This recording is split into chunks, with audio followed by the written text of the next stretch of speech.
All right है guys, फिर से एक न्यू ब्लॉग में स्वागत है सबका। जैसे कि वीडियो में काफी इंटरेस्टिंग होगा तो एंड तक देखिए। सो गाइस, जैसे कि आप लोग देख ही रहे हो अभी इधर का मौसम मतलब काफ़ी ख़राब हो चुका है। जैसे कि बारिश वगैरह हो, जैसे कि आप लोग देख ही रहे हो इधर बारिश हो रहा है। जैसे कि आप लोग देख ही रहे हो छोटा छोटा बोना गिर रहा है, मेरे मोबाइल में गिर रहा है। लेकिन तो इधर जैसे कि आप लोग देख ही रहे हो इधर बारिश वगैरह हो रहा है, लेकिन थोड़ा देर पहले काफ़ी ज़्यादा हो रहा था, लेकिन अभी थोड़ा कम चुका है। जैसे कि आप लोग देख ही रहे हो जंगल की तरह वगैरह ऐसे कि। और इधर हमारा कंपनी का बाहर का साइड है, क्योंकि बाहर का साइड आप लोग दिख ही रहे हो अभी बारिश की वजह से कोई भी नहीं निकला है। लेकिन बारिश नहीं होता तो कोई ना कोई निकलता है, अभी यहाँ से बैठता है, लेकिन अभी कोई भी नहीं निकला है। जैसे कि आप लोग दिख ही रहे हो।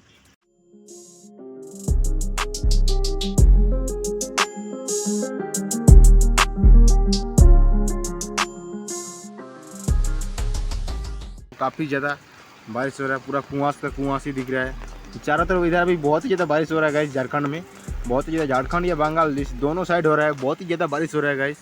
जैसे कि आप लोग अभी देख ही रहे हो